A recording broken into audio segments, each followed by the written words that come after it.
Today I really want to talk about meaningfulness and what really cultivates meaning in our lives. And from a personal point of view, I would like to share a personal anecdote, but before I get to that, I want to define what makes our lives truly meaningful first. So in my opinion, I think that everyone in this world is entirely unique, right? We all share this social commonality, but inside us, because we are social human beings and we are social animals, but what I really want to get across today is that we all obtain this idiosyncrasy in our world as we live because of the accumulation of every single moment. Like, for example, it's different for everyone. The time passes differently for everyone. Let's say we're 21 years old, or we're 30 years old, or how many years old, it doesn't matter. The accumulation, the set of moments added onto that person's life through those 21 years or 30 years would be different for every single person. Say, I went to the Philippines when I was in elementary school, and then I went to Korea, right? So every student that was in my classroom didn't share my personal memories, my personal life histories. So that made me a very unique person, and that principle can be applied to every other person. So that person would have had his or her own unique memories, and those memories and personal experiences added up to make that person, and that person is therefore unique. Also, that person, according to Einstein, must have been, a genius, right? Everyone is a genius in this world. We're all given talents. Some people are given talents to speak. Some are, they have artistic talents. Some have singing talents. Some have creating talents. Some have mathematical talents. Like, if you see the world in a very mathematical point of view, I'm referring to a movie called A Beautiful Mind, and it's really about this crazy genius mathematician who suffers from schizophrenia. It's a very interesting movie. If you haven't seen it yet, please go ahead. Anyways, we're all geniuses of our rights, and as cliche as that might sound, I really want to keep repeating this as to send out a message here. I'm a genius, you're a genius, everyone's a genius, and that's something I really want to just get across. Anyways, what does make a life truly meaningful? It's a very hard question if you think about it, but in order to make a very simplified answer, I would have to say that you really follow what your heart says.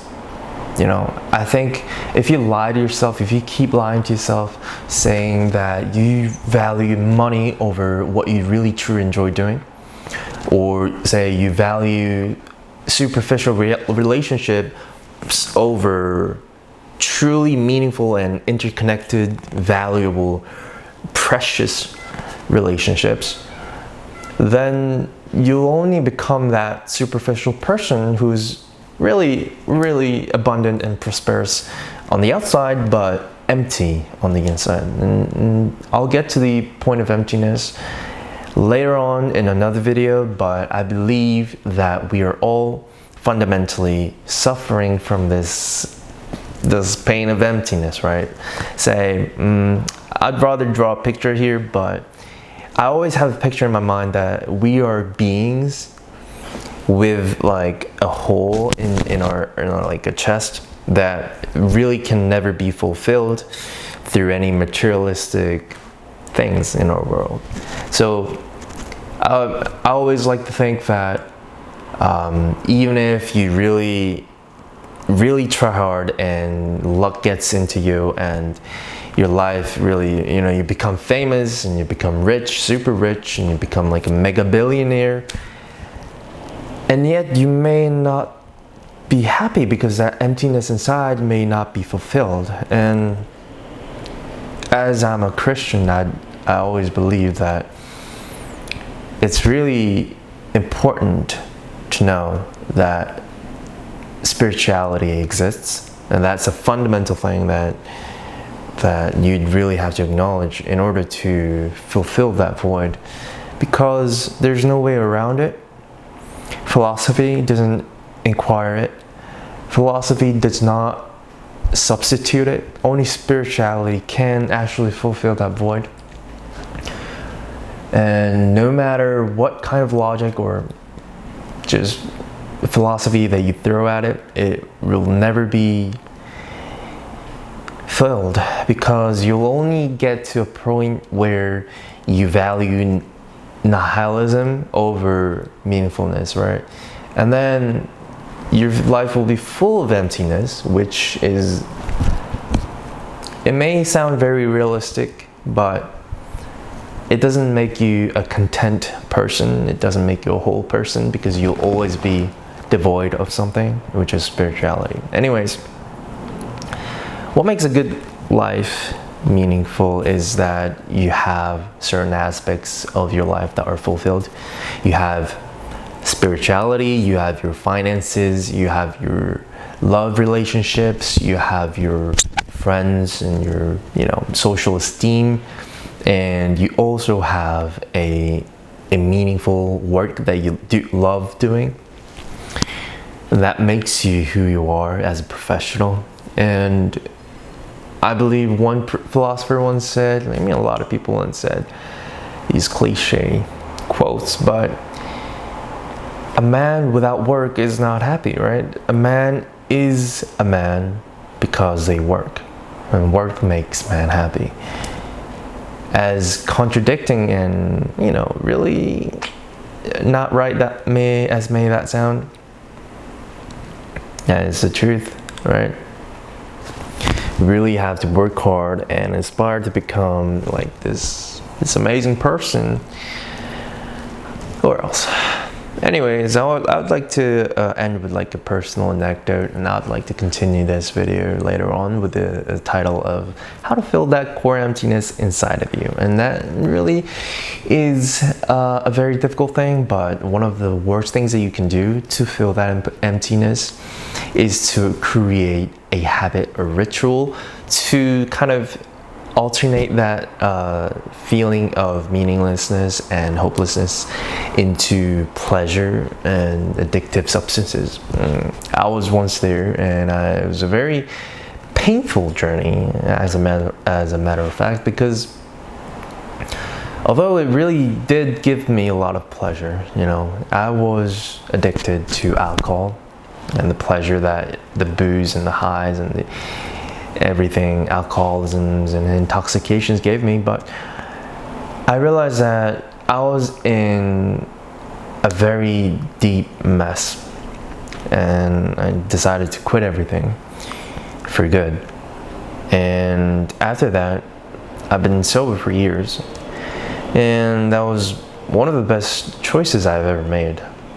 And speaking about choices, I really want to talk about what constitutes a good life, a meaningful life, is the choices that we make every single passing moment.